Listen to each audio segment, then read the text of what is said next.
que nosotros trabajamos muchos años en diseño de cursos online, pero la pandemia aceleró todo.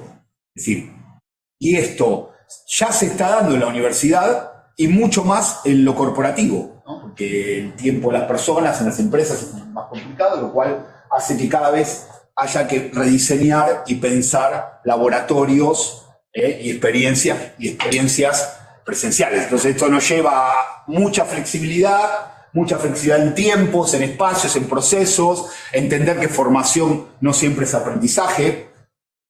Recién estaba comentando, hicimos un taller este año aquí, pero a mí me viene pasando en varios lugares de formación corporativa que las personas están tan acostumbradas a venir a escuchar charlas que cuando el formato no es charla y obliga al participante a trabajar, por ejemplo, en proceso de prototipado, ya se incomoda. ¿Sí? Ya no funciona tan bien.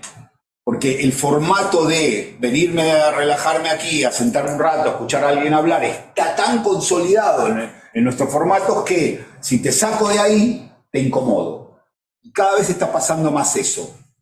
Hasta que deje de incomodarte, porque el formato se va a ir extendiendo cada vez más y uno ya venga preparado a eso y ya le resulte, esto es divertido y paradójico, ¿no? Ya nos resulte una pérdida de tiempo. Yo estoy convencido que va a pasar, en algún momento va a pasar eso, ¿no? Es decir, va a estar el quiebre total de paradigma. Nos va a resultar una pérdida de tiempo venir a escuchar a alguien.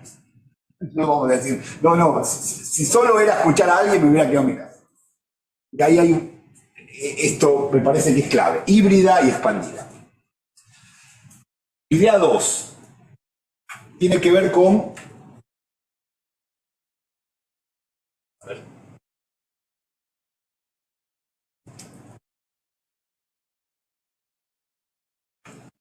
Pasar.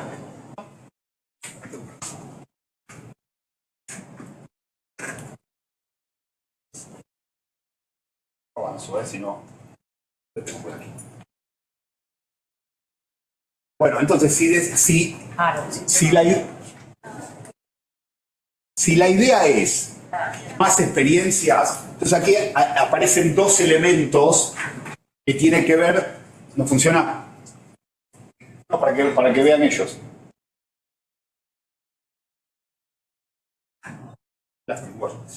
Que tiene que ver con dos cuestiones: curación y gestión de experiencias. O sea, si yo estoy en un proceso de aprendizaje, de formación corporativa, ¿cuál es el rol del mentor? Bueno, el rol del mentor es curar qué tienes que leer, a quién tienes que seguir, dónde está la buena práctica en tu área de conocimiento. Es decir, ese es el rol del mentor. Es decir, en vez de venir a soltarte mi rollo, que es un poco lo que estoy haciendo yo ahora, es meterme en tu universo de problemas y decirte, bueno, mira, tenés que leer a tienes que ver lo que está haciendo tal empresa. Es decir, todo lo que es proceso de curación. Creo que esto es importante en términos del rol de las empresas. Proceso de curación. Tener más que profesores, más que divulgadores de ideas, curadores que se metan en tu problema y te ayuden a decir, tienes que ir por aquí, tienes que ir por aquí. Esto, claro, es difícil porque esto obliga a entender bien lo que está pasando. Eso por un lado. Y por otro lado, todo lo que es gestión de experiencias. Nosotros trabajamos muchos años en un proyecto en España que se llama Imagine, que llevamos emprendedores españoles a Silicon Valley, ¿no? Estamos ahí como 2 meses. Ahí está. ¿Esta es? Sí. Ahí volvió. Ah, perfecto. ¿Anda ahora? Sí. Entonces, es curación más gestión de experiencias, es ofrecer lo mejor que tiene la red digital, más algo que, esto me parece súper interesante, tiene que ver con salario emocional, ¿no? Es decir, yo soy el área de recursos humanos de las empresas, ofrezco formación, o mejor dicho, aprendizaje, y puedo incluso hasta no tener ningún curso. Entonces, ¿y por dónde juego? ¿Por dónde va el salario emocional? Bueno, por ejemplo, a mí me gusta mucho la experiencia del Erasmus en Europa.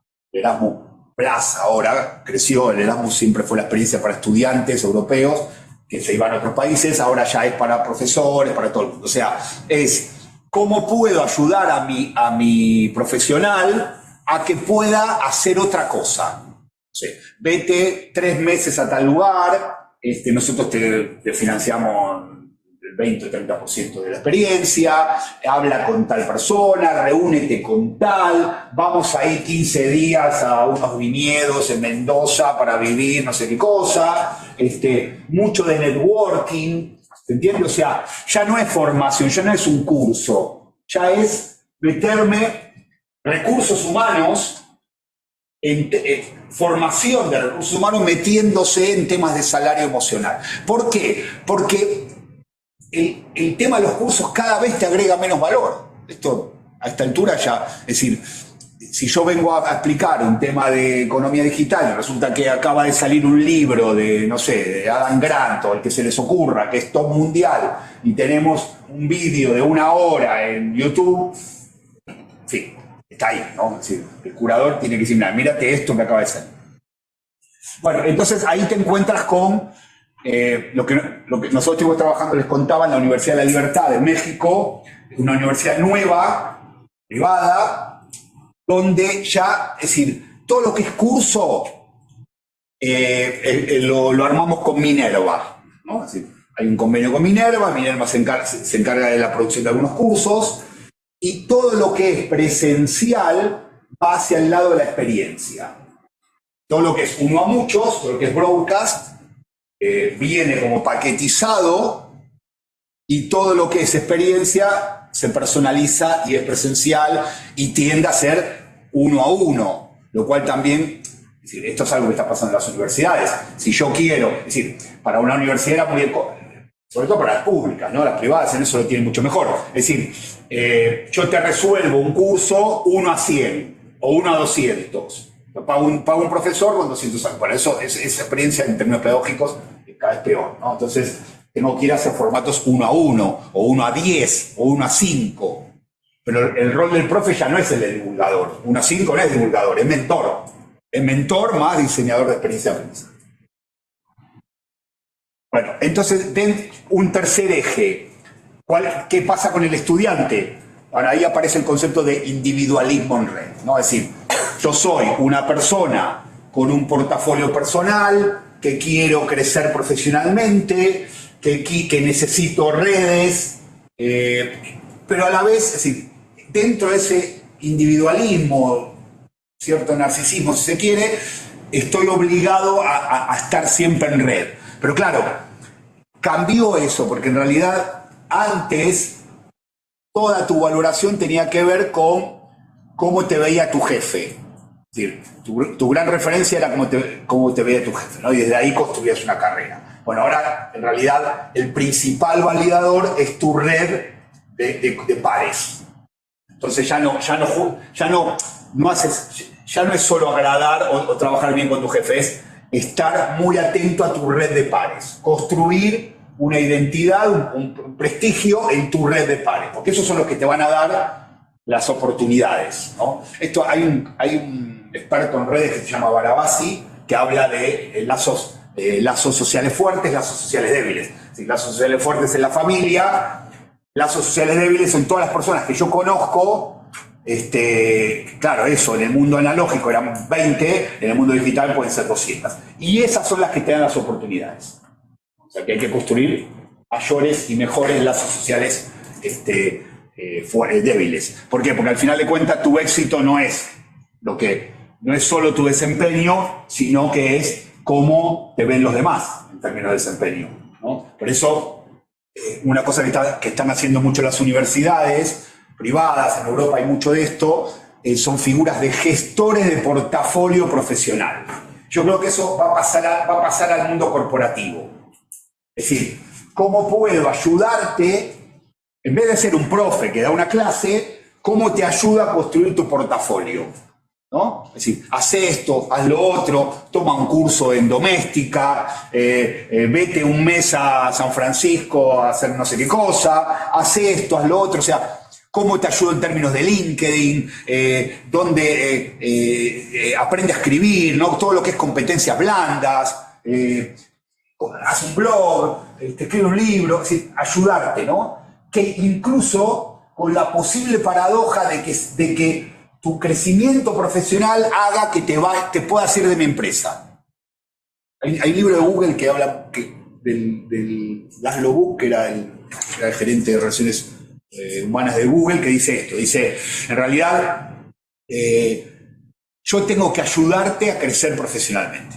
Si eso hace que te tengas que ir, no me importa, porque siempre vas a ser parte de nuestra organización, porque te vas a ir, porque nosotros te ayudamos y siempre vas a estar con nosotros. Preferimos esto a que te vayas hablando pésimo de nosotros durante los próximos 30 años, ¿no? Es decir, hasta eso te puede pasar. Estamos hablando de formación corporativa, ¿eh?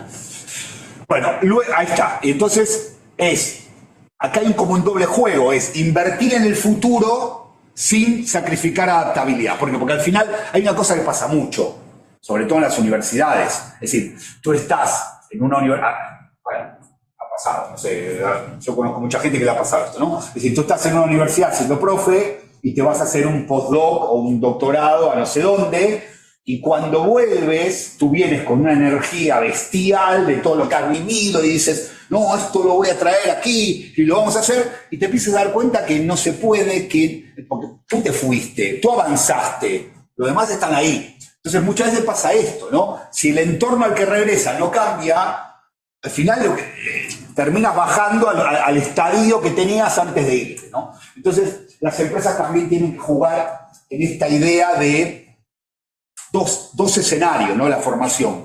Uno es, te ayuda a crecer, y otro, pero mirando lo que hacen los demás, es decir, sin perder la adaptabilidad. Idea 5. Hay un libro buenísimo de Hans Rosling, que es un científico de datos, que se llama, seguro lo conocen, fue bestseller. Hay una TED que habla de él, que habla de actuar con hechos y datos. A mí esto me parece muy importante en lo que es formación de recursos humanos, que tiene que ver con cómo cada vez más agregamos el pensamiento científico a la racionalidad de la toma de decisiones. Es algo que en general se deja a un costado, ¿no? Es decir, cada vez es intuición. Yo soy un profesional, tengo intuición, tengo experiencia, pues llevo 15 años en esta empresa, y además tengo datos. Y siempre es intuición, experiencia y datos. No es intuición y experiencia nada más. Intuición, experiencia y datos. Creo que ahí dentro, es más, esto ya se piensa como una competencia blanda, ¿no? Una soft skill, esta idea de saber, no sé, poder hacer una investigación cualitativa, una cuantitativa, medir lo que sucede, ¿no? Punto 6. Es la idea, a mí me gusta el concepto de pagar injustamente. Una vez fui a una charla a decir eso y me dijo, no digas eso, pues suena mal. Pero es como irónico, ¿no? Es decir, tiene que ver con cómo hago dentro de una empresa, desde recursos humanos, con las distintas sensibilidades de las personas en términos de intraemprendimiento. Y ahí también tengo que entrar yo como recursos humanos. O sea, ¿en qué sentido? En ver quién quiere hacer algo diferente a lo que tiene estipulado, ver cómo cada vez controlo menos en términos de horario y todo eso, que cada vez eso va a terminar siendo completamente obsoleto, porque se trabaja solo por resultados, y consigo desde recursos humanos que alguien pueda hacer una startup de sí mismo, ¿no? Es decir, pueda generar valor en microemprendimientos, pero para la propia empresa.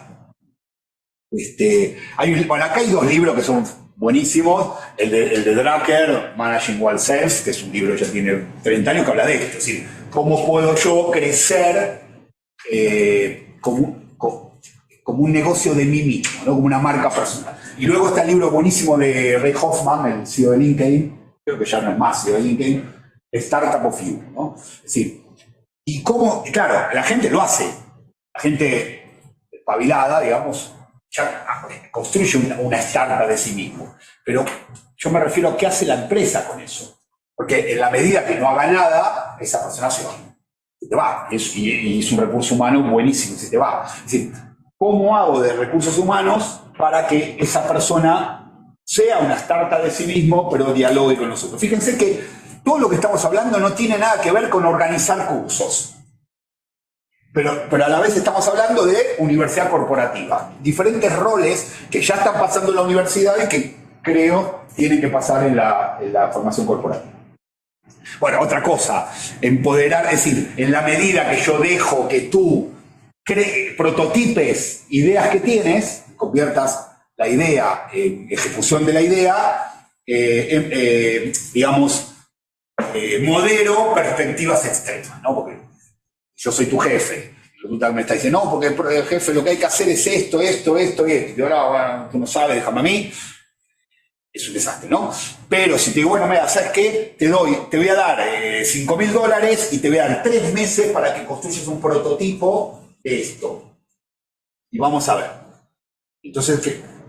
Funciona bien, genial. Y si funciona mal, modera perfectamente. Va a dejar de decirme que hay que hacerlo así porque su solución no era la correcta. Pero hasta que no resuelva eso, hasta que no lo deje hacer ese prototipo, va a seguir pensando que su idea es la correcta y la mía no.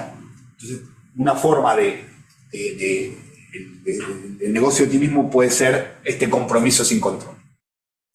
Otra idea es la de oficinas campus. Esto, bueno, no es nuevo, no estoy diciendo nada nuevo. Es decir, esta tendencia de las corporaciones, de cada vez irse más espacios abiertos, mucho verde, salirse de las ciudades. Esto en Europa está pasando muchísimo. De hecho, por ejemplo, en Barcelona ya se está eliminando los viernes. Es decir, antes se trabajaba medio viernes, ya ahora se quitó el viernes.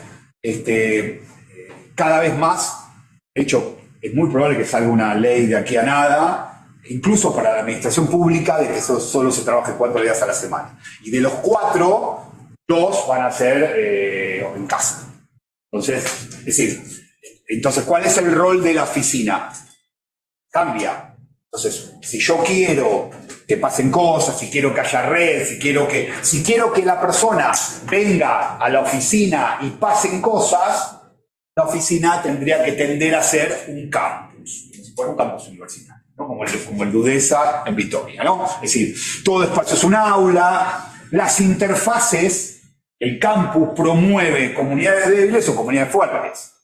Es decir, acá había una discusión muy buena en Barcelona, en la Pompeu Fabra, hace unos años cuando se hizo el campus el campus nuevo de la Universidad Pompeu Fabra, que es pública, pero es una de las mejores, que las salas de profesores se hicieron en cabinas de manera tradicional. Entonces empezó a discutir de que hay que dejar de esconder a los profesores. Los profesores tienen que estar, bueno, como es una discusión que corporativamente ya se está dando. El profesor tiene que estar a la vista de los estudiantes todo el tiempo, o para que el estudiante pueda, cuando quiera, hablar con él. No los escondamos al profe, ¿no? Bueno, y aquí me parece que pasa lo mismo en lo corporativo. Buscar fórmulas para promover comunidades fuertes y aprendizaje colaborativo. Porque al final eso es lo que va a marcar en las universidades, lo que va a marcar la diferencia. Escribí un capítulo del libro nuevo sobre campo físico y campo virtual. ¿Qué tiene que pasar en el campo físico? Fíjense que cada vez más se habla de cosas que antes no se hablaba, ¿no? Es decir, por ejemplo, bares, restaurantes con comida todo orgánico, eliminar azúcar, lugares para espacios de mindfulness, de todo. ¿Sí? Cosas que no tienen que ver con profesores, con cursos, con asignaturas, sino con experiencia de usuario. Con experiencia de usuario. Hay un montón de ejemplos de ideas vinculadas con eso. Donde tiene mucho sol, mucha luz, pero a la vez, por ejemplo, espacios para descansar. Cada vez hay, esto es buenísimo, cada vez hay más universidades que tienen espacios para que los estudiantes puedan echarse una siesta. Sí. Las aulas, que haya un sofá para que el chico se pueda tirar un rato y no pasa nada, no pasa nada. Estoy en una clase, tengo sueño, estoy cansado, si tiene un rato ahí no pasa nada, no es una falta de respeto, es cambiar la lógica de la interfaz, tendiendo más a experiencia que a clases. Punto 8, son 10, ya falta mucho. Bueno, acá hay un tema, es el valor intrínseco decreciente de las certificaciones. Esto ya lo sabemos, es decir, se ha triplicado la cantidad hay un dato muy interesante de la OCDE, de los países de la OCDE, de la OCDE, que dice que se triplicó los títulos de pregrado, de licenciatura, de grado, en los últimos 25 o 30 años. Ya no es ningún diferencial tener un grado, ¿no? Entonces esta idea de, es que yo fui a la universidad, me recibí y no entiendo cómo no tengo un trabajo, esto cambió. Entonces ahí es donde entra el gestor de portafolio profesional, ahí es donde entran un montón de variables que te indican que en tanto hay un valor intrínseco decreciente en las certificaciones, ¿qué hago? ¿Dónde está el valor? ¿No? ¿Dónde está el valor? Fíjense que en Europa, con el plan de Bolonia, ya lleva 15 años, se bajó un año el grado y se subió un año del posgrado. Entonces ya ahora como que el posgrado va junto al grado, ¿no? Es decir, cada vez más natural, la salida es cada vez más natural. Y el posgrado tampoco te va a alcanzar, ¿no? Entonces, juegas primero, con modelos alternativos que unifiquen competencias, muchas acciones vinculadas a competencias blandas. Todo el tema, una cosa que creo que va a crecer muchísimo, todo lo que es microcredenciales con blockchain, en la formación corporativa creo que puede tener más fuerza. El problema de las microcredenciales con blockchain es que en los títulos universitarios es más complicado en términos legales, sobre todo en los títulos que necesitas para ejercer, medicina, derecho, etcétera, pero en todo lo que es formación corporativa o formación de posgrado es más fácil. Bien. Parecido, perdón, a lo que tiene que ver con LinkedIn cuando certificas una competencia de otra persona. Sí, LinkedIn no lo está haciendo con blockchain, pero la idea es que haya, la idea es decir, tú tienes certificación con blockchain que va a algún tipo de plataforma, va como si fuera un LinkedIn, certificación en blockchain, y entonces yo te busco y veo que tienes, ¿no? Y creo que eso es una tendencia casi irreversible, que va a ser más complicada con los títulos por el tema legal. La Unión Europea tiene un programa de blockchain para universidades que está creciendo mucho, pero es complicado, ¿no? Pero en microcertificaciones no, porque legalmente es más fácil. Así que eso hay que mirarlo, hay que tener un ojo fuerte con eso. Bueno, así que dejo aquí. Después si hay un espacio de conversación lo vemos. En definitiva, existe toda una tendencia en universidades que irremediablemente va hacia lo corporativo, que tiene que ver con menos clases, menos aulas y más experiencias. Entonces ya deja de ser contratar profes, ¿no? Me estoy metiendo en la cabeza de un gerente de recursos humanos de una empresa, un gerente de formación de recursos humanos de una empresa. ¿Qué hago? ¿Qué hago? ¿Un curso? ¿Contrato un profe? ¿Sí? ¿Qué hago? Menos eso y más experiencias, curación de contenido, gestor de portafolio, otros roles. Todo el tema competencias blandas, otros roles. No tanto el profe que viene y hace lo que estoy haciendo yo ahora, ¿no? Por ahí. Bueno, muchas gracias.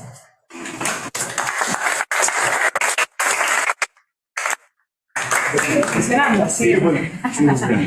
Héctor, gracias. ¿Resonó por ahí? ¿Cómo estamos? Bien. Tenemos 41 personas en el Zoom, así que ahí nos están acompañando también virtualmente. Cognitivamente, créanme que es difícil, ¿no? Como estar acá y estar allá, pero créanme que es así un challenge personal. Bueno, vamos a charlar un poquito después de esto que nos trae Hugo, ¿no? De estas pildoritas del libro que va a sacar en un mes y medio. ¿Qué está pasando en estas arenas? ¿Qué está pasando en Argentina, en América Latina con respecto a esta agenda? Entonces, mi invitación es compartir estos hallazgos, ¿sí? ¿Qué pasó en esas conversaciones? Y contarles un poquito cómo llegamos a este proceso, a esta síntesis y esta clusterización de esto que yo estuve ahí rascando y buscando, indagando. Esta soy yo, ponele, ¿no? Imagínenselo mucho, pónganle mucha mirada apreciativa. Soy antropóloga digital, hago etnografía digital y me considero como una persona que surfea esta intersección entre el aprendizaje, la cultura digital y la tecnología. Y a mí me interesa mucho entender cómo las organizaciones y las personas aprenden. Tengo distintos sombreros, desde Skill for Future, yo digo, es mi sombrero rebelde porque es mi espacio, mi consultora donde hago lo que básicamente se me canta, sin rendir cuentas. En Digital House tengo ahí una mirada más de producto, acompañando distintos equipos. Y bueno, soy profe acá en UDESA, coordinadora académica, y en ITBA soy profe de grado en Service Design. Bueno, ahí están mis redes. Ahora estoy en dieta digital, pero si me quieren seguir, en un mes nos encontramos ahí en las redes sociales. ¿Qué hago? ¿Qué hace un antropólogo en el mundo del aprendizaje? ¿Qué hace un antropólogo? ¿Se imaginan cuál es el trabajo? No descubrimos dinosaurios, ahí solo para dar un marco. ¿Qué se imaginan? Etnografía, seguro. Etnografía, para los que no saben, es un método. ¿Sí? Y aprendizaje, bajamos al campo. ¿Sí? La etnografía es un método que nos permite ir al campo. Tenemos la particularidad de que nos involucramos con el campo, no lo observamos como un objeto, nos metemos en el campo para leer las arenas, ¿sí? Para leer las sutilezas, para leer lo que no se dice, para leer lo que no se ve. Entonces yo me dedico a investigar, me divierte, me encanta hacer eso, me encanta meterme ahí para ver qué es lo que puede emerger. Y lo hago y lo llevo al mundo del aprendizaje para crear dispositivos, para acompañar equipos, para repensar organizaciones, y lo hago con esta pasión que es estas gafas que me da la antropología, que me permite ver el mundo de manera distinta. Les quiero contar una cosa. Yo de carrera de grado soy licenciada en comunicación, hice un máster en comunicación política, no venía de este palo. Pero una vez me tocó trabajar con un equipo en un laboratorio de gobierno para diseñar políticas públicas y había un antropólogo. Y traía una mirada, una manera de ver el mundo muy distinta. Y yo dije, yo quiero eso, yo quiero aprender a ver el mundo de esa forma. Y ahí me metí y me enamoré de la disciplina, y es una disciplina que hubiese elegido desde el momento cero si lo hubiese conocido. Este buen hombre dice, todo lo que tenga una solución puede resolverse con 20 minutos de conversación. Yo lo voy a challengear un poquito, y creo que todo lo que tenga solución puede inspirarnos, ¿sí? Con 20 minutos de una buena conversación.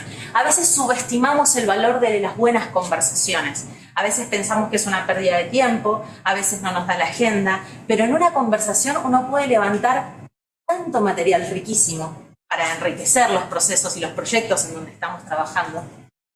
Los antropólogos hacemos esto, nos animamos a explorar lo desconocido, y lo tenemos a Malinowski, ¿sí? Este hombre que va, ¿sí? Que crea la disciplina en Reino Unido y va a Papúa Guinea a entender cómo se manejan esas comunidades. Y eso es increíble, y también nos da un poquito de sesgo a los antropólogos. Parecería ser que necesitamos mucho tiempo para levantar cosas valiosas. Y en realidad, ahora les voy a demostrar que no es tan así. Así que hacemos esto, ¿no? Y eso es un poco lo que nos animamos a hacer en este proceso de indagación apreciativa a estas áreas de learning y aprendizaje. Hicimos un proceso parecido acá, nos quedamos en este enredo, ¿sí? Y quiero contarles que este proceso de salir a indagar fue como una invitación. Mi pregunta fue, yo tengo muchos alumnos y alumnas que son directores de recursos humanos de empresas de toda la Argentina, tenemos alumnos internacionales, empresas de cualquier tipo de industria. Ya hicimos 2 ediciones, yo venía haciendo otros programas por fuera. Digo, ¿qué pasaría si hablo con esta gente? Ahí hay un montón de semillas que pueden brotar. ¿Qué está pasando, no? Porque yo sigo creando programas y yo quiero saber qué está pasando ahí, ¿sí? A nivel dolores, ¿sí? A nivel preocupaciones, a nivel desafíos organizacionales. Y me metí en el crujido. Yo dije, yo quiero saber dónde duele acá. ¿Qué le duele al aprendizaje? ¿Qué le duele a las áreas de personas? ¿Qué le duele, ¿no? A las áreas de learning? Entonces parto de una posibilidad y abro el juego, ¿no? Me abro a la divergencia. Y me quedé ahí, ¿no? Me quedé sosteniendo el crujido durante varios meses ¿sí? Tratando de observar todo este campo sin sesgo, tratando de entrar y salir todo el tiempo del campo para ver qué me traía de rico. Y de alguna forma, quedarnos en el crujido, que es incómodo, que nos duele a nosotros también, los que estamos investigando, es hacernos otra pregunta, y es, si alguien hace acercar arco y flecha, es ¿cómo giro la flecha para impactar? Si yo diseño programas para esta universidad, ¿de dónde estoy levantando datos para hacer que estos programas tengan real sentido? Entonces, este fue nuestro viaje de investigación. Arrancamos en septiembre, hice el diseño metodológico, hice la bajada del campo, definí el alcance, a dónde se quería ir, a dónde no, cuánto ancho de banda iba a tener para juntarme con estas personas, que eran más o menos entre 90 y 100 profesionales del mundo de la educación y de recursos humanos.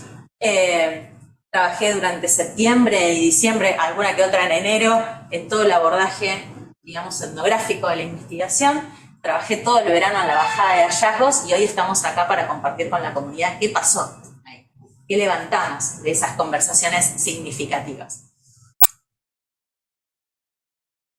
Spoiler, ¿sí? Ahí, spoiler alert. Yo no tengo soluciones, o sea, no tengo la posta ni cerca, o sea, no tengo nada de esto, pero sí tengo hallazgos. Y yo creo que estos hallazgos nos dan un punto de partida. O sea, estamos acá. ¿Hacia dónde queremos ir? ¿Hacia dónde queremos transformar estos espacios? Entonces, vamos a ver algunos hallazgos, ¿no? Algunos grandes emergentes que nos dan ahí la posibilidad de pensar organizaciones que aprenden de manera diferente. ¿Sí? ¿Estamos bien ahí virtual? ¿Estamos? ¿Sí? El discovery. Para los que no saben, el discovery es el hacer. El delivery, el discovery es el investigar. El delivery se come el discovery todo el tiempo. Salimos a hacer cosas sin antes validar si es importante, si es relevante, si va a hacer sentido. Hay que hacer. De una agenda de 8 horas de laburo diarias, ¿cuánto tiempo ustedes se encuentran haciendo cosas? Todo el tiempo hacemos, porque hay que hacer, hay que reportar. Tenemos que mostrar resultados. ¿Nos hacemos la pregunta previa para qué estamos haciendo lo que hacemos? ¿Conectamos con la gente? Cuando decimos la gente, ¿quién es? Una vez me dijeron, cuando vos digas la gente, la gente habla de vos. ¿Quiénes son la gente? ¿No? Hay muchos estímulos, vivimos sobreestimulados, que gestionamos equipos, estamos todo el tiempo haciendo 1000 cosas y muchas veces estamos súper desconectados y súper desconcentrados de lo que es la prioridad. ¿Qué es lo importante? ¿Lo sabemos? ¿Qué es urgente? ¿Lo sabemos? No, hay que hacer un curso de líderes. ¿Para qué? Traten de siempre que cuando alguien venga algún gerente o alguien bajándoles una línea de hay que hacer un curso de, pregúntenle 5 veces por qué. Y traten de ver qué hay ahí abajo, porque quizás no necesitamos ese dispositivo. Estamos lejos, me decían algunos líderes. Estamos lejos. Y el reduccionismo tecnológico, ¿no? Muchas veces parecería ser que el mejor algoritmo, el mejor LMS es la solución a todos nuestros problemas. La tecnología tiene que ser, ¿sí?, un medio para y no un fin en sí mismo. Muchas veces, ¿sí?, esto del reduccionismo tecnológico a mí me preocupa. La innovación está en otros lados. La innovación está en las sutilezas.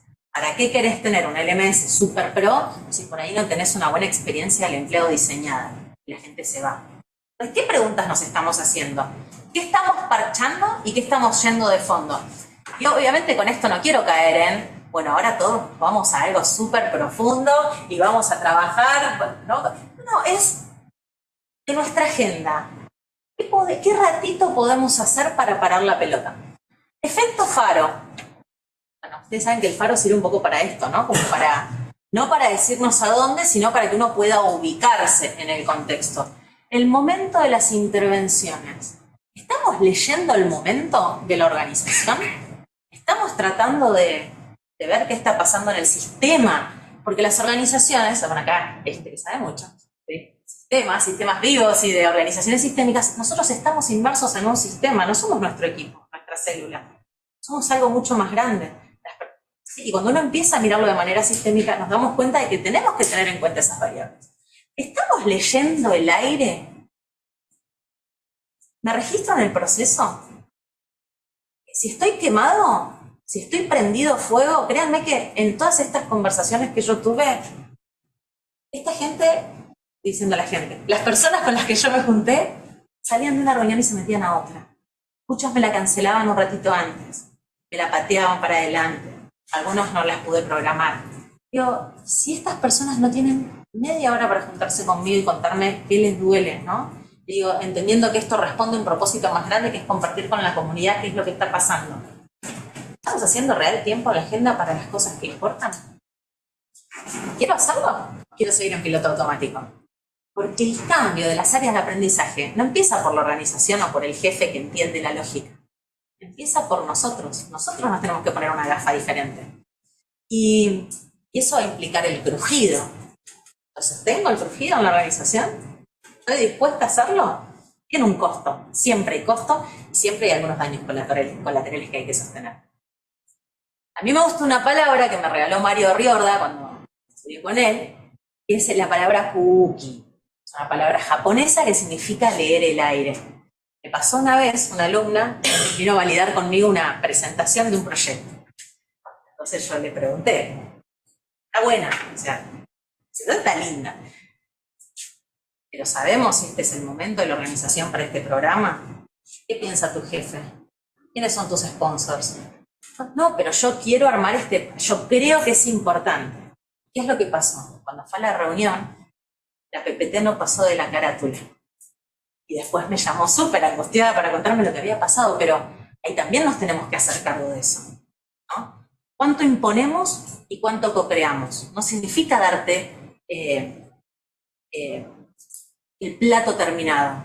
¿Cuánto te estoy invitando a cocinar el plato? ¿Te estoy invitando a cocinar el plato? ¿Te estoy invitando a co-crear el proceso? Y eso tiene que ver también mucho con el mindset, porque estamos acostumbrados a entregar versiones finales de cosas que no le sirven a nadie. Entonces la pregunta es, ¿estamos dispuestos a abrir y decir, che, esto no sé, ¿qué te parece? Esta presentación, así como la ven, fue validada, co-creada, resignificada con mi equipo de profes de uno de los programas que tengo en esta universidad. No tenía la PPT completa. Che, ¿qué les parece? ¿Se entiende? ¿No se entiende demasiado? ¿Qué sacamos? Como, hagamos. No me las sé todas. Influir para incidir. Y acá yo creo que acá está como el gran dolor al hueso, ¿no? De las áreas de personas. Hacemos cosas muy increíbles, hacemos programas muy copados, pero nos cuesta venderlos.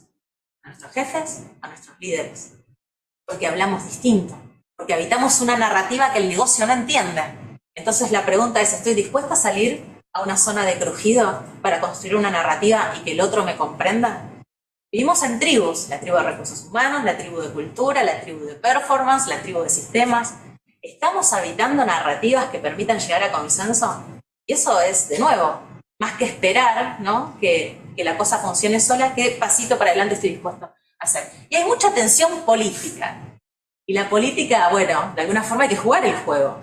Hablar de política en áreas de personas es incómodo, les molesta. Cuando pincho ahí, les molesta. Es como, no. Sí, hay que hacer política. Hay que jugar al House of Cards con las organizaciones. Hay que entender el aire y hay que buscar la forma de hacer que las cosas pasen, porque el propósito transformador por debajo es hacer que las cosas pasen, para que la gente se sienta, las personas se sientan más incluidas, para que se quieran quedar, para que el talento no rote tanto. El propósito transformador que tengas por debajo. Pero hay que hacer política. Hay que dar esas discusiones. Y hay que dar esos tiros y aflojes. Y ahí uno cruje. Y es incómodo. La PPT que no pasó de la primera slide. Es eso. Es todo el tiempo tratar de leer a esos stakeholders que están en el espacio. Entender cómo son las dinámicas de poder de las organizaciones, ¿sí? Y entender que a veces vamos a tener que soltar y a veces vamos a tener... Pero esto es una danza con el sistema.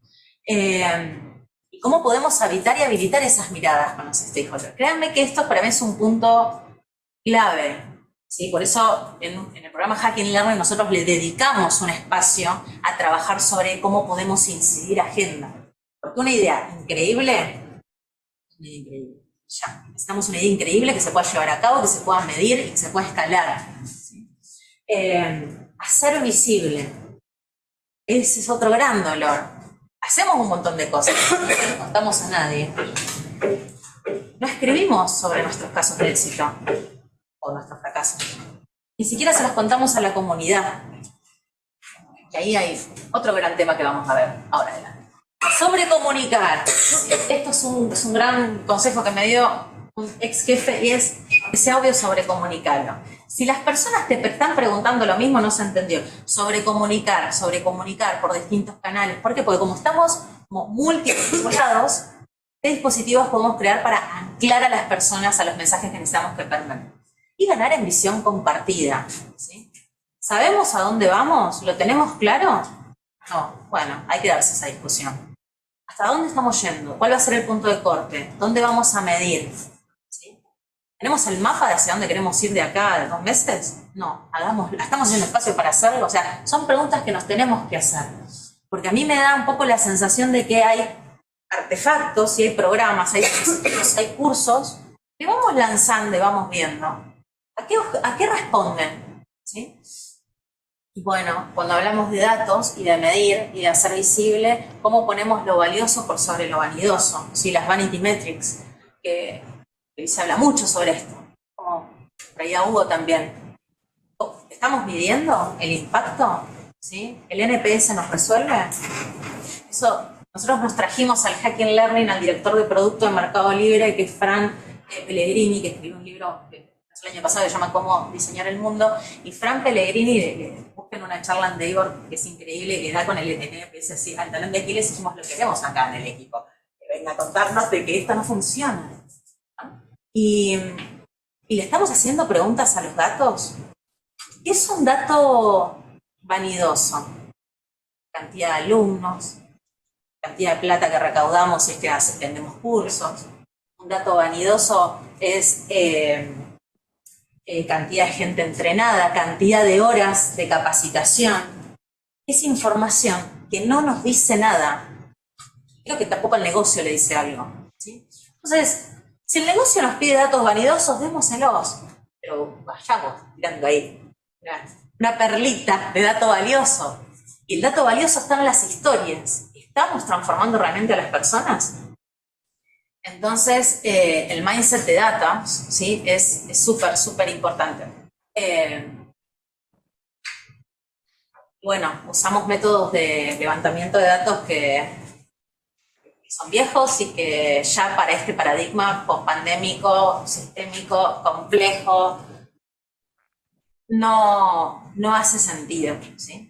De nuevo, uno no va mañana a su organización y dice, bueno, ahora vamos a medir las historias, No, uno va de a poco para no pegártela. ¿Cómo leemos entre capas lo que está pasando? La gente viene a nuestra meeting, ¿tiene la cámara apagada o la tiene prendida? ¿Se bajan antes? ¿Vienen puntuales? ¿Sí? Es como, ¿qué está pasando ahí? Vienen a la capacitación, hago un programa, invito a la empresa, no vienen, pero pará, y los que vienen, ¿por qué están bien?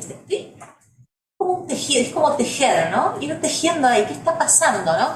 No solo mirar lo que no, por eso no quiero caer en la mirada del problema, sino en la mirada apreciativa. Bueno, los que vienen, los que sí prendieron la cámara, los que llegaron puntuales, los que de alguna forma están viniendo a esa capacitación, los que se quedaron hasta el final. ¿Qué hay ahí que sí está funcionando? Y eso también es un paradigma, ¿no? A veces tendemos a mirar problemas. Cuando armaba la PPT digo, no está tan apreciativa mi PPT, y estuve cambiando cosas porque uno tiende a mirar problemas, o sea, mirar lo que no funciona por sobre lo que sí funciona.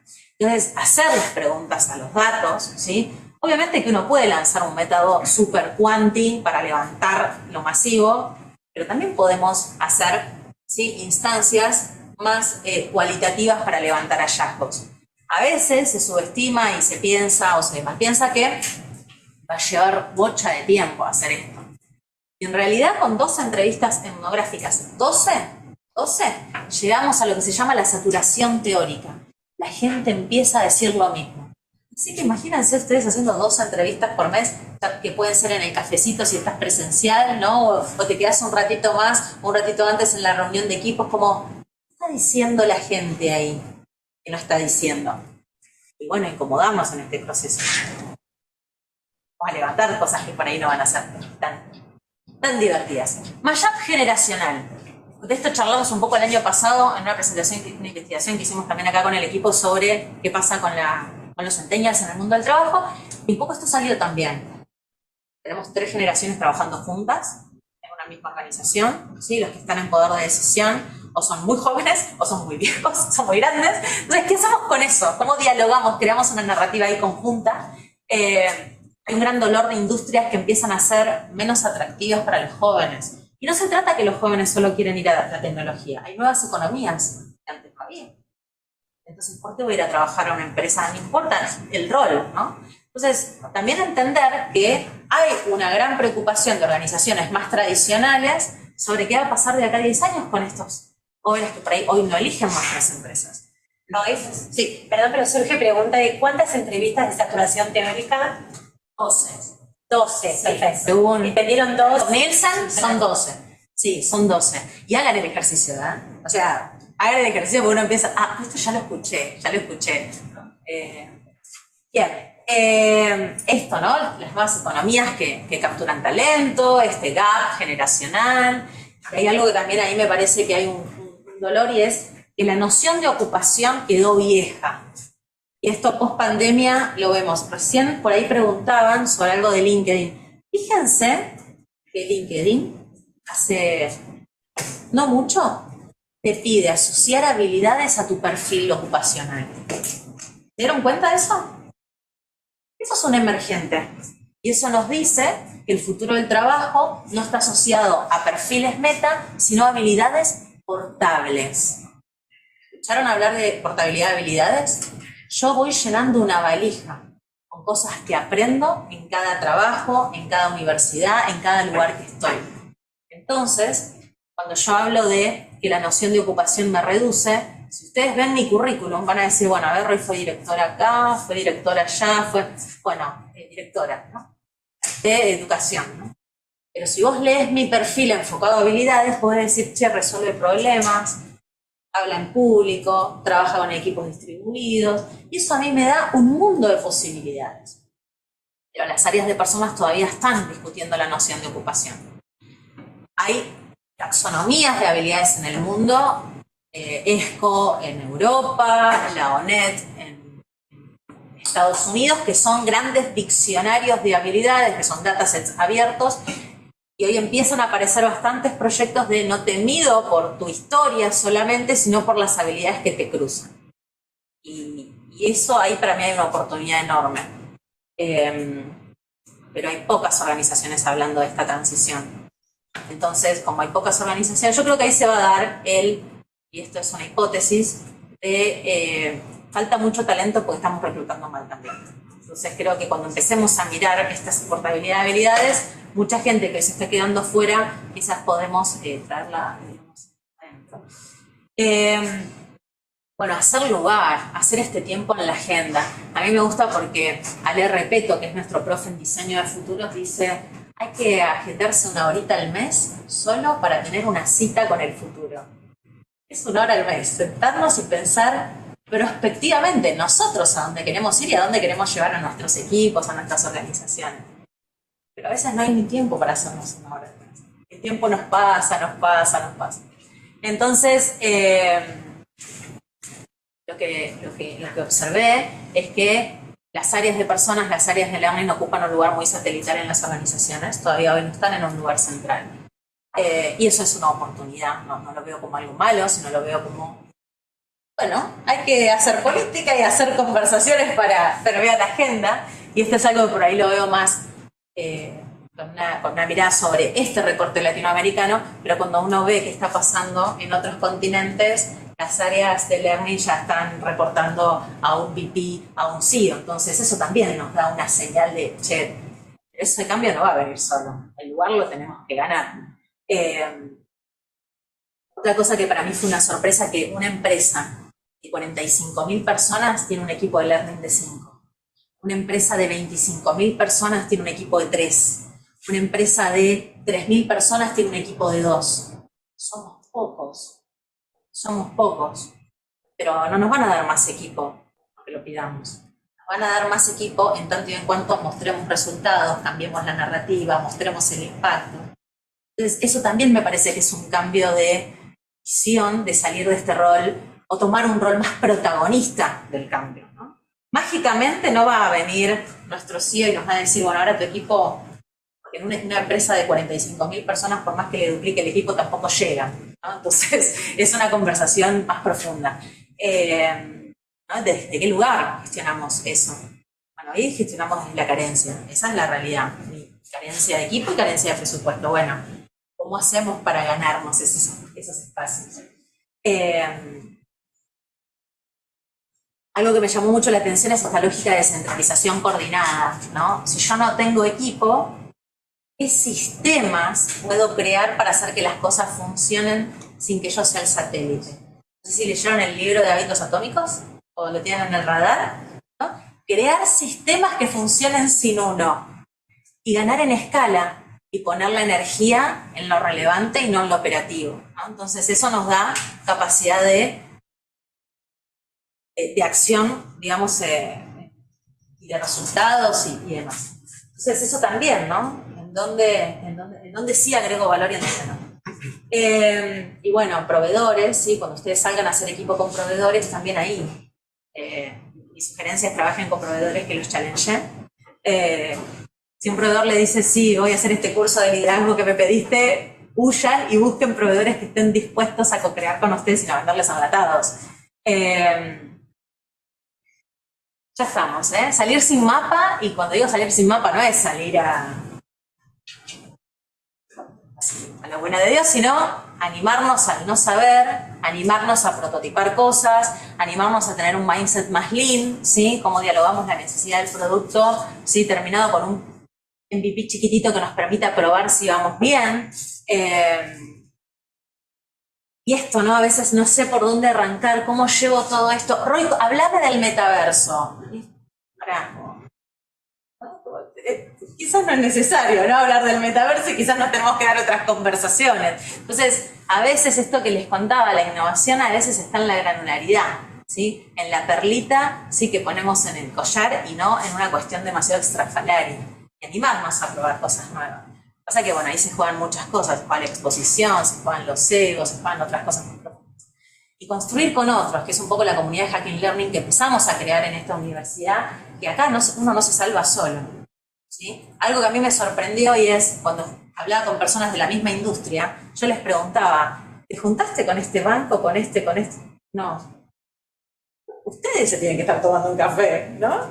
Che, ¿te juntaste con él? Sí, lo escuché en una charla, pero salgan, o sea, rompan ese, nadie va a venir a tocarles la puerta, ¿sí? Salgan a juntarse con sus colegas, ¿no? Con sus competidores, salgan a juntarse con el que está haciendo lo mismo. ¿Qué les está funcionando? ¿Qué no? Porque de alguna forma el talento está rotando entre esas organizaciones. Entonces, está bueno cómo damos esas discusiones. Entonces, capitalizar aprendizaje, cuando hablo de comunidad, no solo hablo de comunidad para afuera, juntarme con ese otro, sino la comunidad para adentro. ¿Qué comunidades de aprendizaje y qué practitioners estoy acelerando dentro de la organización para ganar a la escala que no tengo?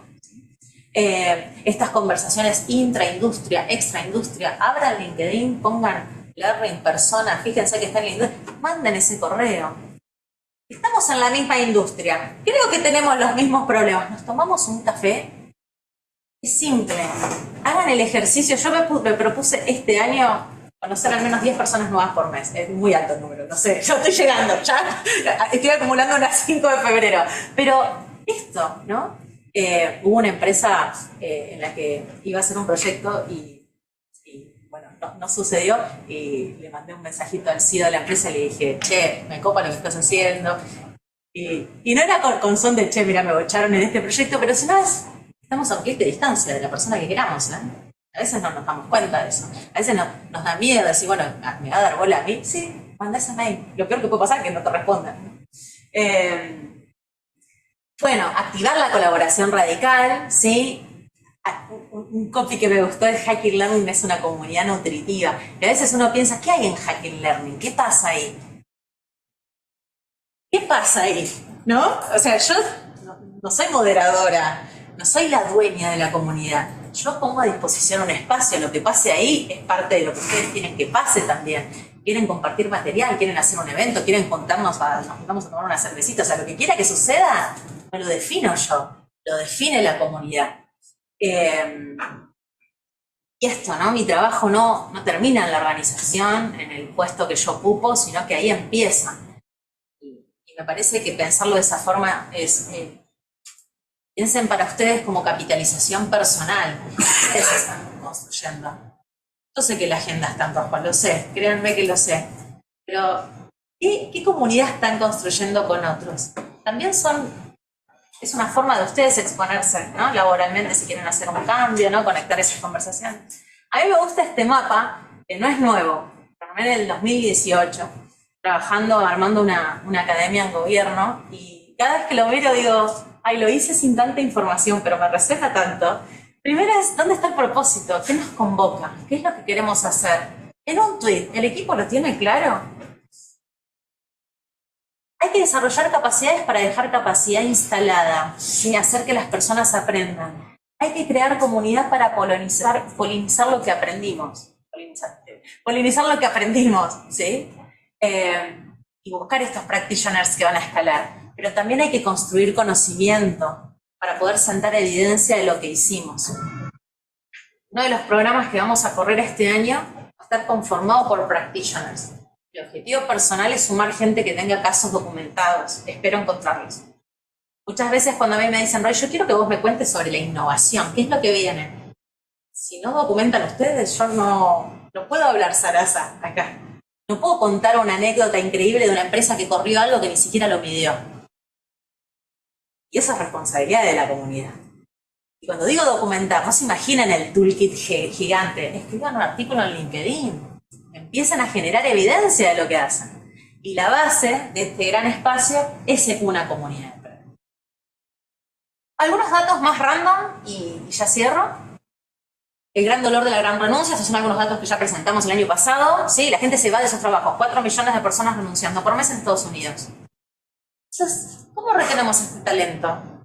Las personas no van por el sueldo solamente, no van por el commodity. Petegol ya quedó viejo con pandemia.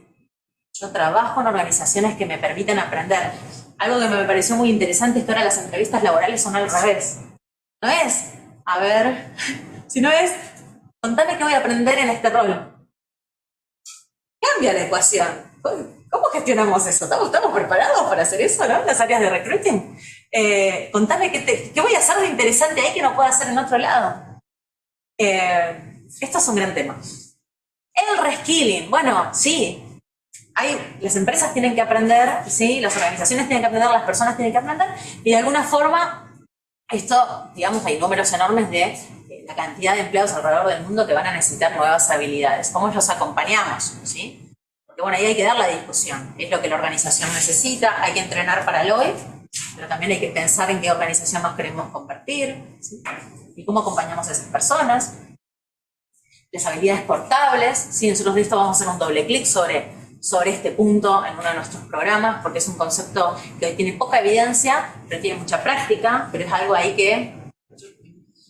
Esto que trae siempre Ale, repito, de miremos las señales. Che, LinkedIn está asociando habilidades a puesto.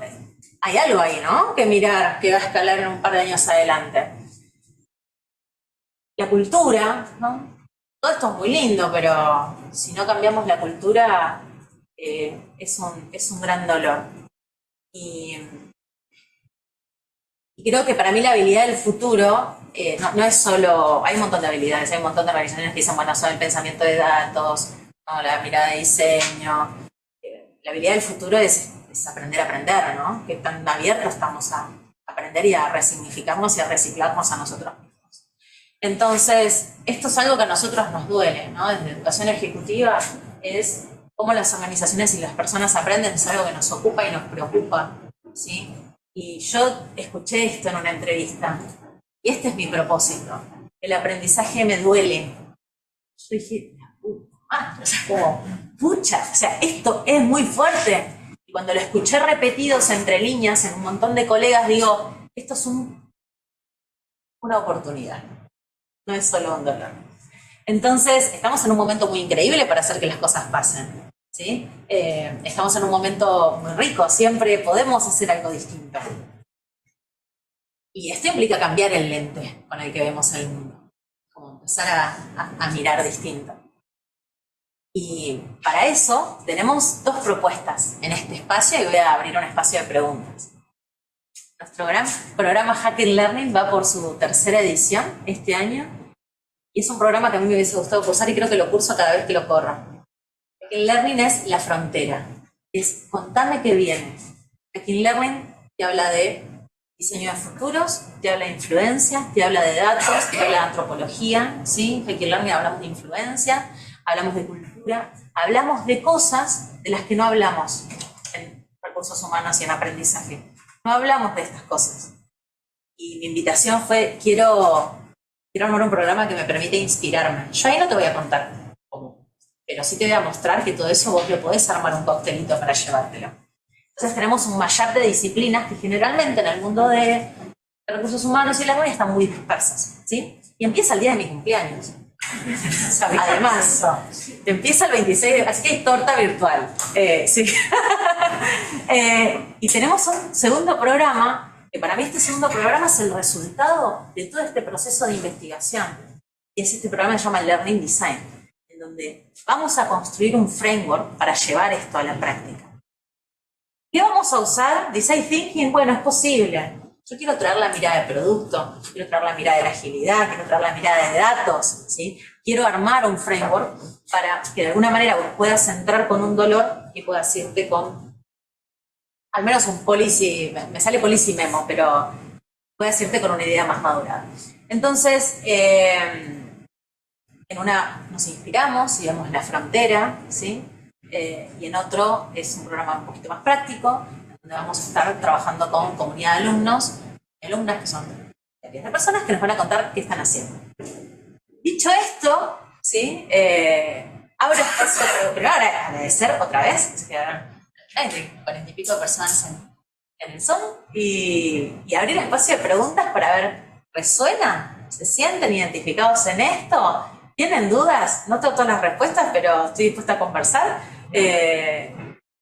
Hasta acá llegué.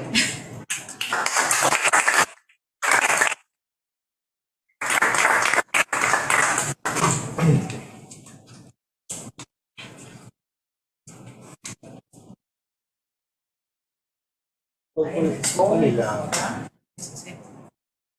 Anímense. la ficha técnica de la investigación? ¿Cuál es? ¿Cuántas personas entrevistaste? 100 personas entre septiembre y diciembre. ¿Qué fueron entrevistas en profundidad? Sí, fue un abordaje etnográfico. Fueron entrevistas en profundidad, virtuales, ¿sí? El alcance fue América Latina.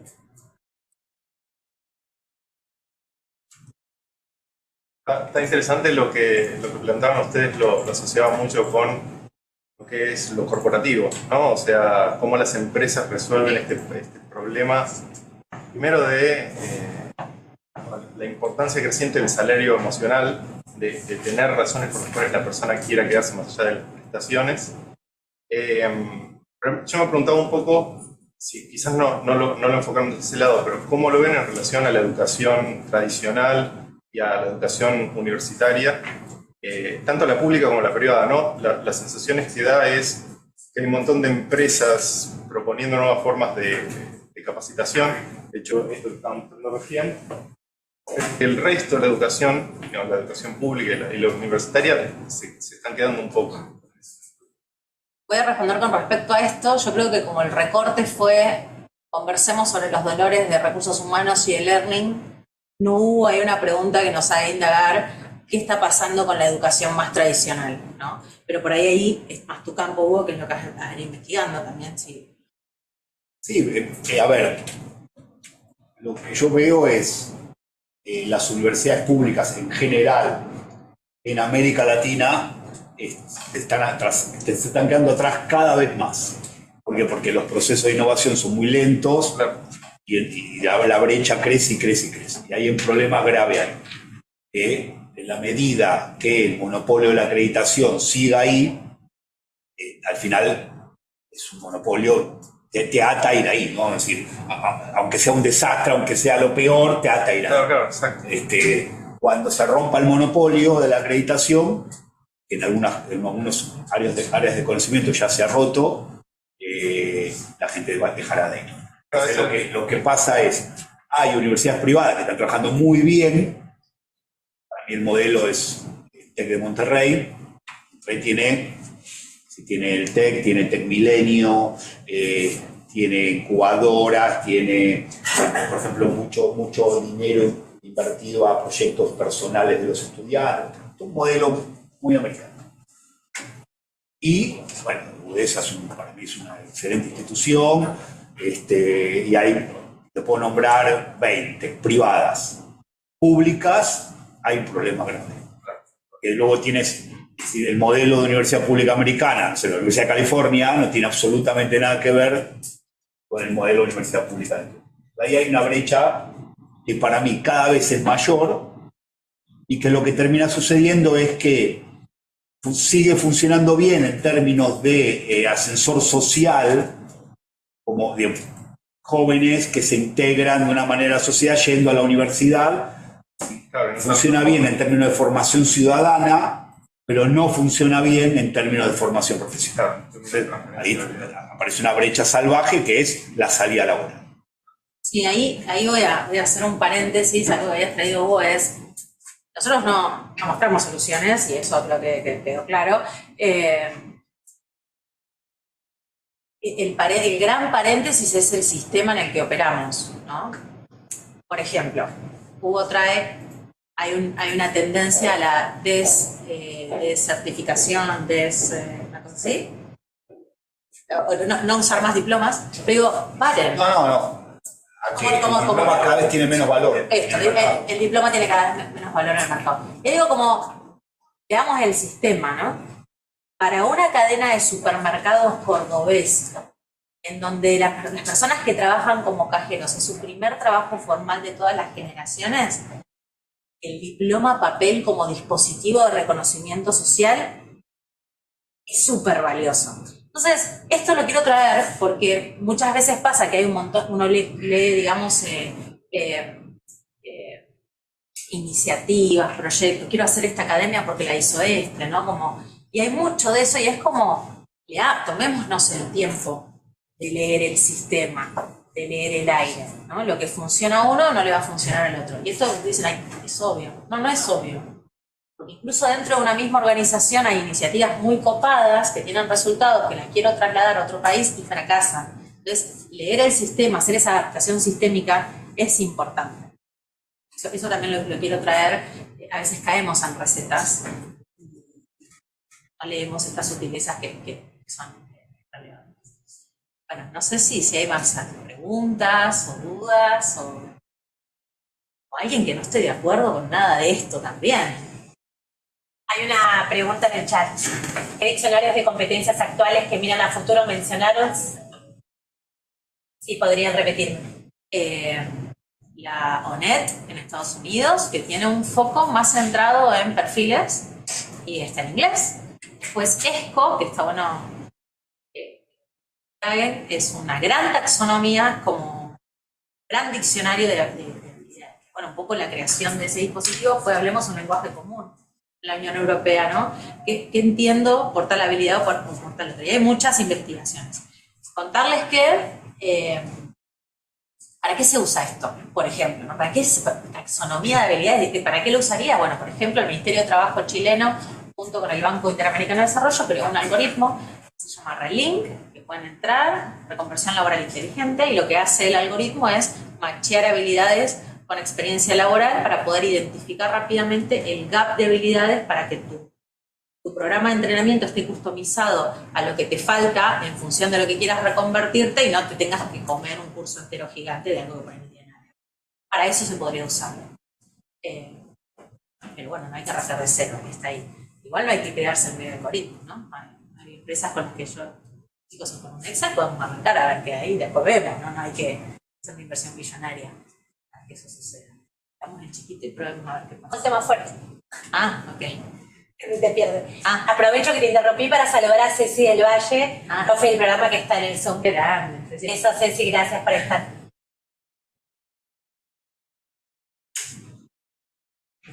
Y ahí me parece que hay un tema de responsabilidad de la universidad o de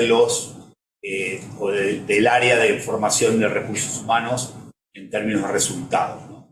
Es decir, cómo que al final el resultado tiene que ver con tu crecimiento profesional.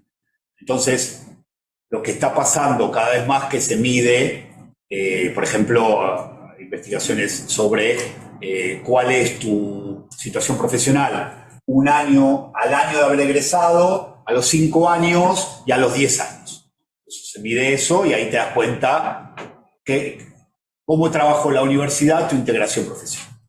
En las universidades públicas hay muy poco de eso y bueno, yo en el área de recursos humanos de las empresas no sé qué ejemplo tomar, no soy experto en eso, pero me parece que eso es clave. Es decir, medir resultados de la formación o del proceso de formación. En la universidad está más claro y al final eso termina siendo la referencia de una familia para decidir que el hijo vaya a esta universidad o vaya a otra. ¿Cuál es su integración al mercado laboral?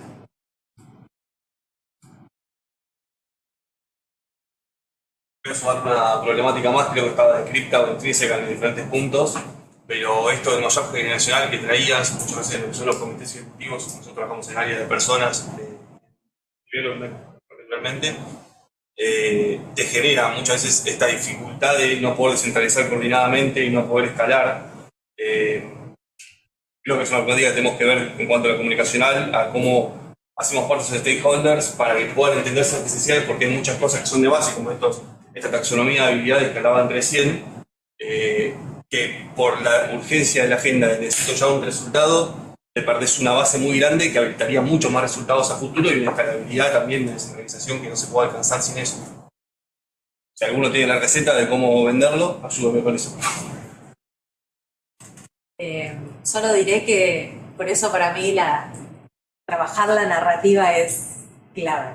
O sea, es como el dispositivo es importante, la narrativa, porque bueno, hay egos, hay poderes, hay otras cosas ahí, no es solo, por eso no es solo la idea o el problema, sino es cómo ir ganando ahí espacio para hacer que las cosas pasen, porque uno quiere eso, ¿no? Que las cosas pasen, no queden en cajones virtuales, proyectos que son copados para las personas.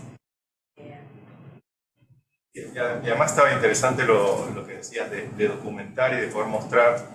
Muchas veces hay ideas que están muy buenas y no solo están buenas desde el punto de vista de que son innovativas y que traen ese salario emocional para las personas y que son proyectos interesantes, sino que finalmente terminan siendo rentables para las empresas porque proveen una solución que se adapta más con el entorno actual.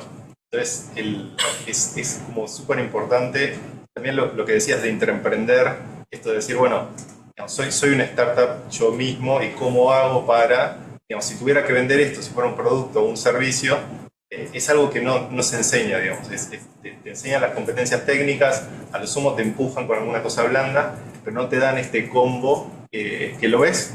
O sea, lo ves siempre en todas las personas que son referentes al mercado, que son exitosas, son personas que mueven esa agenda, que promueven esas conversaciones, esos cafés, y se van nutriendo. Eso es lo que yo decía como esta educación mucho más tradicional, donde, bueno, te doy estas habilidades que ya está probada que funcionan, pero está probado que funcionan hace 20 años atrás o hace 30 años atrás, y hoy en día quizás ya no alcanzan. Pero está bueno el combo, pero también me doy cuenta que es difícil, ¿no? Es difícil lograr hacer todo, ¿no? Que la idea sea creativa, comunicarla bien, documentarla, probar que funciona, usar los datos. Eso pasa todo el tiempo, ¿no? No es que, bueno, ahora estoy en esta fase y... No, todo el tiempo levantamos datos, todo el tiempo comunicamos, todo el tiempo generamos influencia, todo el tiempo.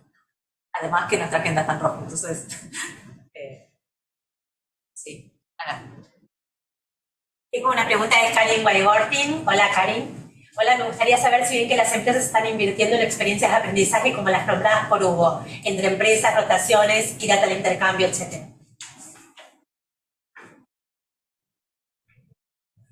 Para Hugo. yo no soy experto, no trabajo en empresas como para darte datos y eso. No, quizás era para el resto, a ver si les resonó lo que mencionaste. A mí siempre me sorprendió, yo tuve 3 años viviendo en Silicon Valley, 2 años en la universidad, siempre me sorprendieron cosas y me mostraban un escenario corporativo completamente diferente, ¿no?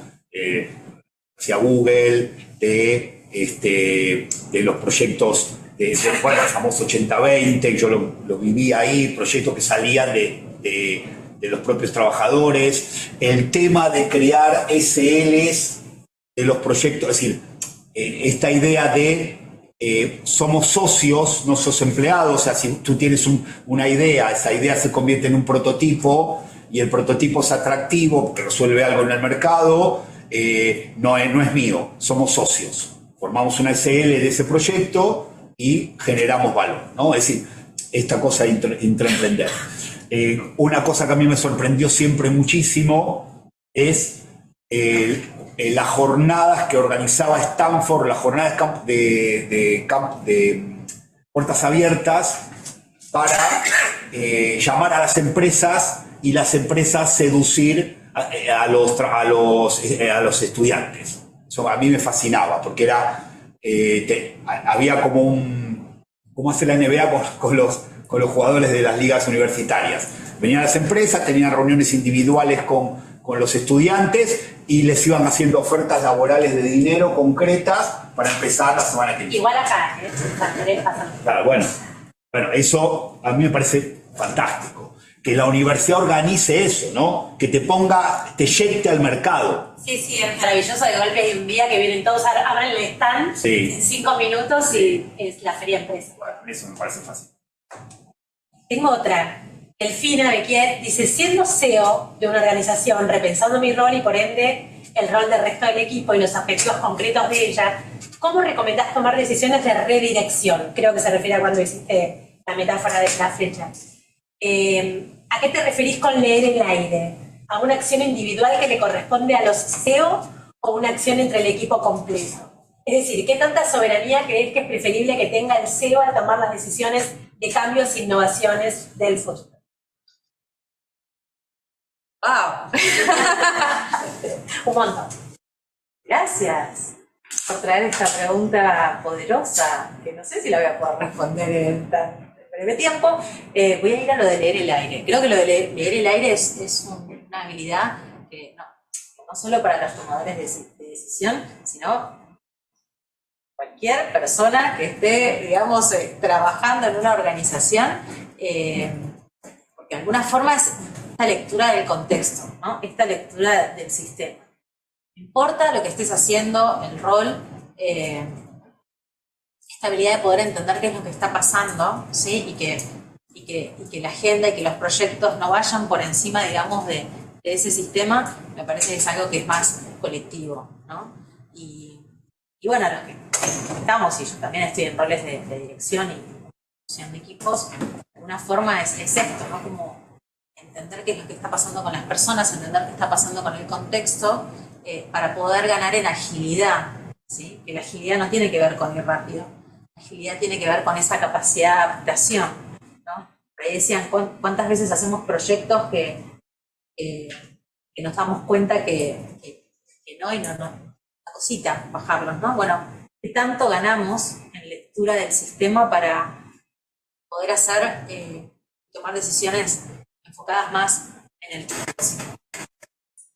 Yo tuve la gran bendición de poder ser acompañada, coacheada, y tengo mentoras, mujeres CEOs, que desde que yo en un momento a mis 25 dije, yo quiero aprender de gente muy capa, ¿no? Y quiero ser un modo esponja.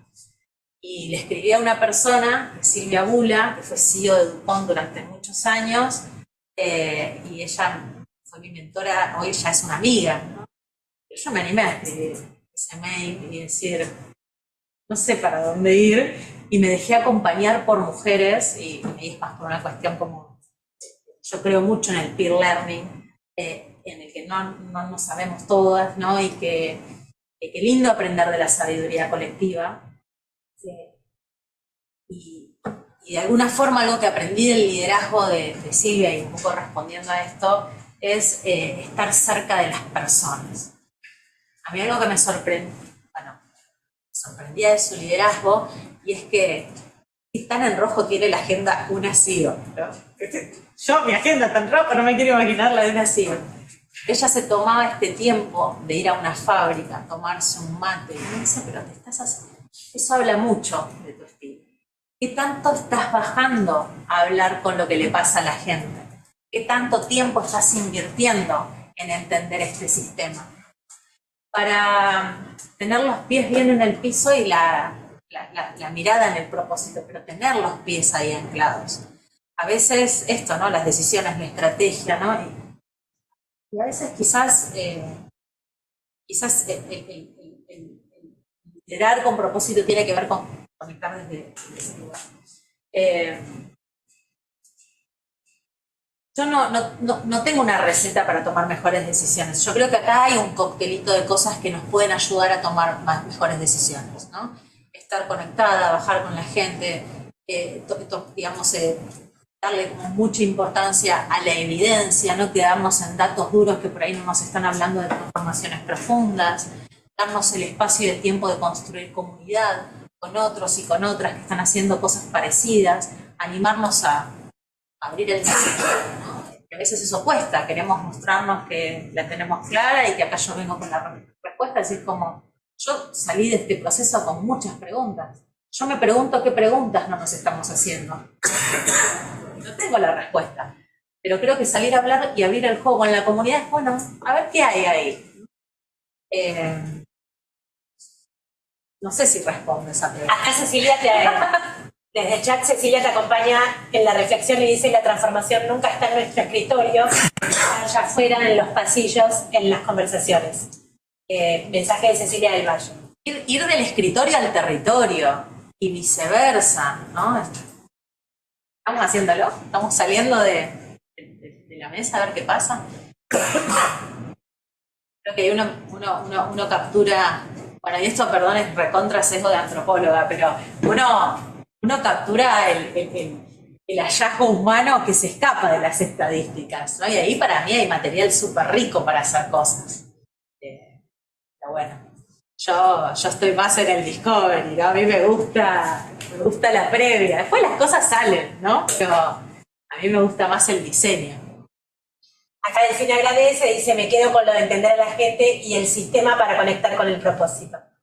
Por aquí no tenemos más preguntas. Yo quiero aprovechar para ya ir saludando en el grupo que está en Zoom, recordándoles que estamos grabando, vamos a compartir el link, vamos a compartir los materiales de Roy y de Hugo, y esperamos seguir conectados y que algunos se sumen y nos acompañen en Hacking Learning y en Learning Design este año.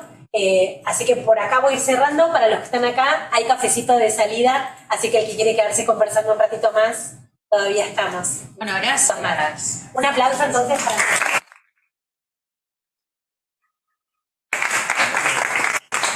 Gracias a ustedes, voy cerrando entonces.